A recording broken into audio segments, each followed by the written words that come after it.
Hello, my name is Chris Simmons. I am the CEO of the Victorious Foundation, and I am the creator of the Living Room TV show. This TV show is here to bring the community together, where we talk about the ideas. We're having a very open, honest conversation about it, and we just want to make sure people are aware of the issues that's going on in the communities, whether it's an issue that can be resolved or if it's just something that we just want to get off our chest. I'm going to introduce my other co-hosts and start with Maisha. Hi, everybody. My name is Maisha Robinson. I'm the founder and CEO of UCrowd, as well as Maisha Robinson Consulting. Can't wait to dive into this conversation. Thank you, Maisha. Pierre. Hi, I'm Pierre Baines. I am the creator and founder of the podcast called Put It on Front Street. And I'm ready to put this shit on Front Street. Thank you, Pierre. Carell.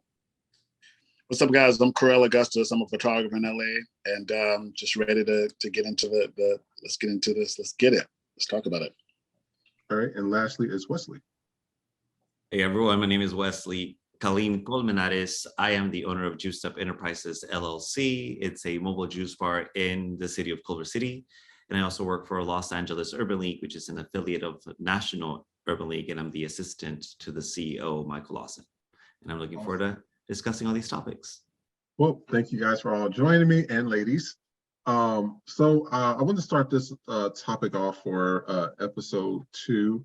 Do you believe that political parties in the United States help advance minorities or hurt them? The reason why I brought that topic up, because you're seeing this issue where the Democrats like, oh, you got to vote Democrat because we're the only ones that care about the blacks, and then you have the Republicans, they're like, they don't care about it's always something, especially when it comes to voting time. Comes to voting time, everybody wants to know what black people do. After that, they go right back to business as usual. Some bullshit. I mean, we're not getting the jobs. We're still getting shot at by police. We still don't have an anti-lynching bill. I mean, the list goes on. And so when I look at, the Democratic Party, and everybody was like, well, do you support Biden and all that stuff? And I said, you know what, this is my thing. And I'm just being open and honest about it. We have bills passed for Asians from 1 year of COVID. There were some issues where, Donald Trump was calling it the Wuhan virus and the Kung Fu virus and all this other stuff. And, it caused a lot of racism and not racism, it was more like prejudice and people just beating up people, but they got an anti-hate bill. And there's still cities and still places within the United States that don't have an anti-lynching bill for black people. And we've been still going through this since the 1600s, since the foundation of this country.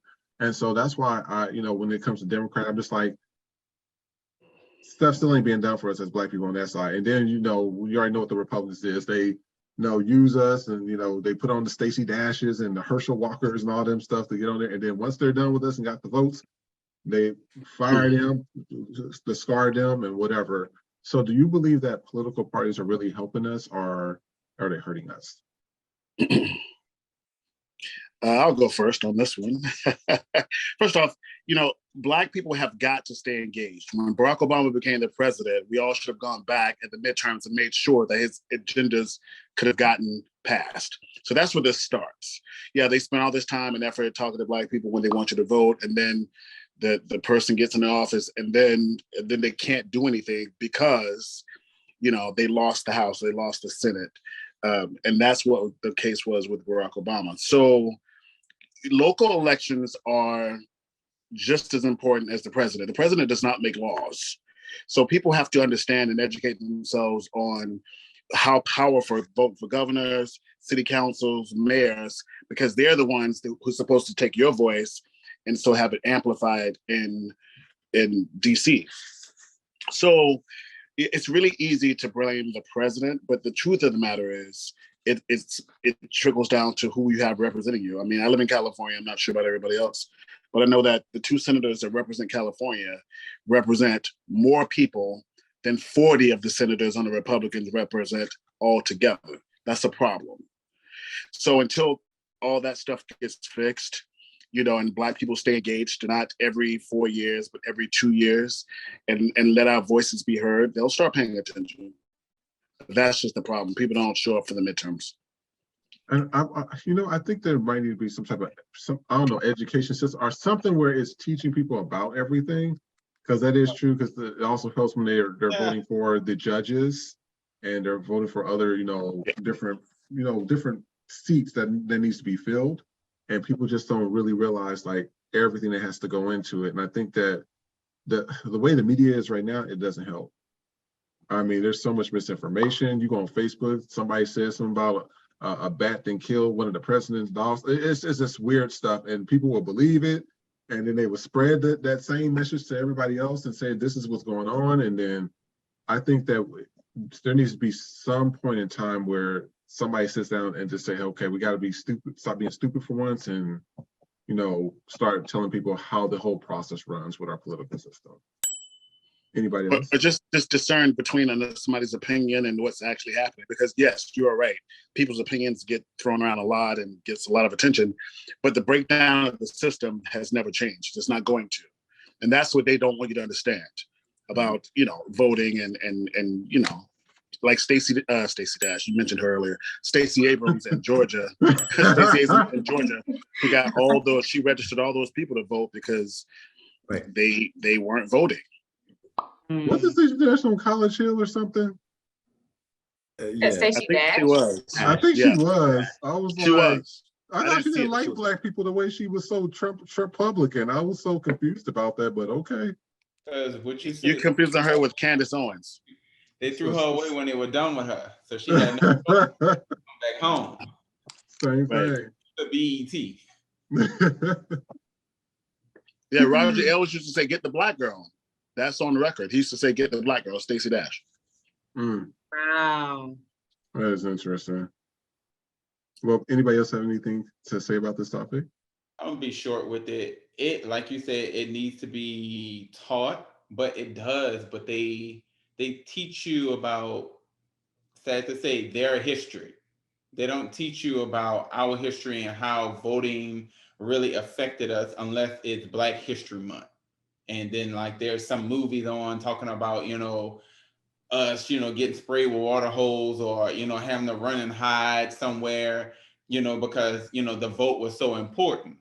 And until like the younger generation under the Z, I don't know what they call themselves now, but if they don't understand like what it takes and how important it is for your voice to carry on and how much it matters, it won't change, even if we do vote. Like, because if we're checking in and we're understanding that, like I had my nephew, he said, "Oh, so I want to be a judge because you never get voted out."